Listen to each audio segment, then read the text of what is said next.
morning! Welcome to my channel! Ayan guys, bumili ako ng yung nilalako lang dito sa amin sa probinsya. Sudsud. Yung kinasun ba guys? Tawagin dito ay sudsud. 100 pesos ito guys. Dalawang supot. 100 pesos. So, ayan, first time namin makakain itong sudsud. Kasi dati yung imbaw. Paborito ko yung imbaw. Ngayon, ibabad natin sa masarap itong ilauoy. Ibabad natin sa tubig para malinis na ba? Para luminis yung mga buhangin, ganyan. Ibabad natin. Tapos maya-maya, patataihin natin guys. Yan. Patataihin natin ang kinasun na sudsud. Hi guys! I'm back. So, nag-prepare na kami pang lauoy doon sa sudsud na kinasun. Ang bati, asa, mga lamas, sibuyas, kamatis, o luya, o ang sudsud na kinasun. Ay! Natapon yung sabaw. Ayun, di bumuka na lahat guys. Dami niyang buhangin. So, bumuka na lahat. So, kunin ko na lang itong shell kasi sobrang ito lang ang kailangan. Ito yung ano niya. Yan. Ito yung sarap parang hipon. Ito ang kanyang laman.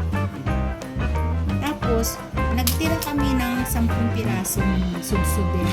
Isasalad namin. Kikilawin namin. Ayan. Kikilawin namin.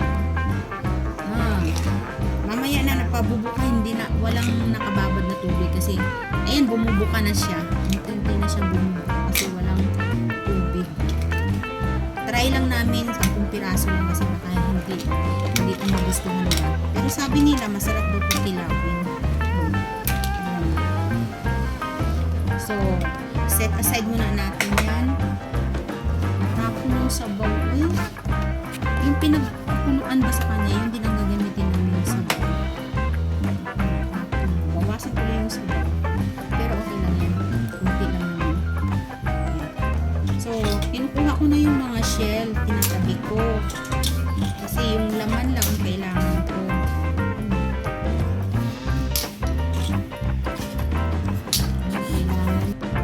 Sabaw niya guys. Kaya maraming buhangin. So, sasalain natin. Pero yung sabaw pa rin gagamitin natin pang sabaw. Sasalain lang natin.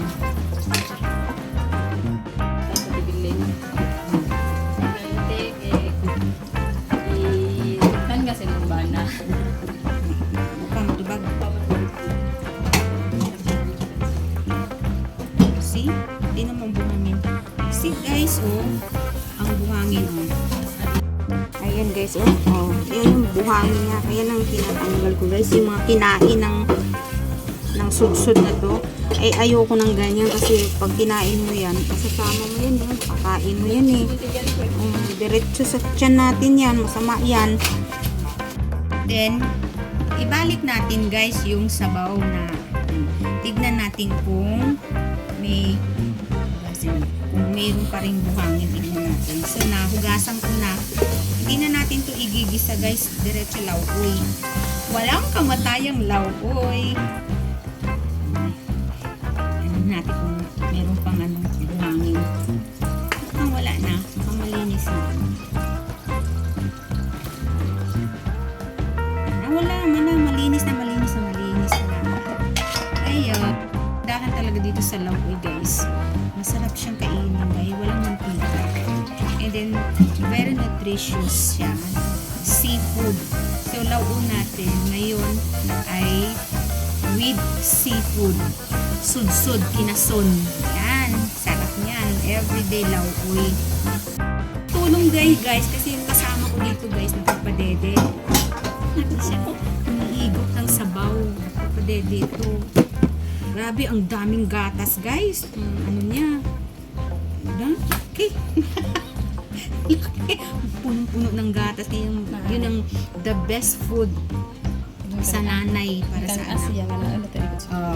Tingnan nyo guys, nakita nyo yung aming kikilawin, bumuka na siya, oh.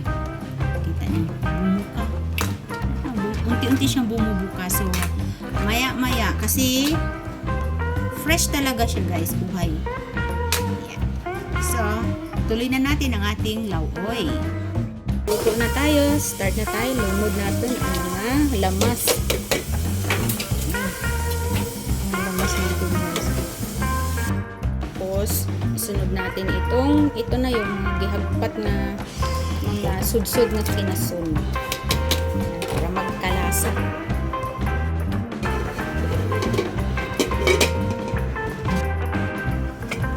Ayan, kumulo na. Lagay na natin ang kalabasa.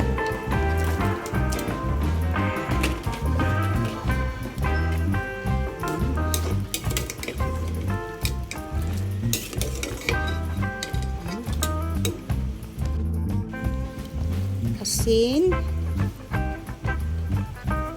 Asin.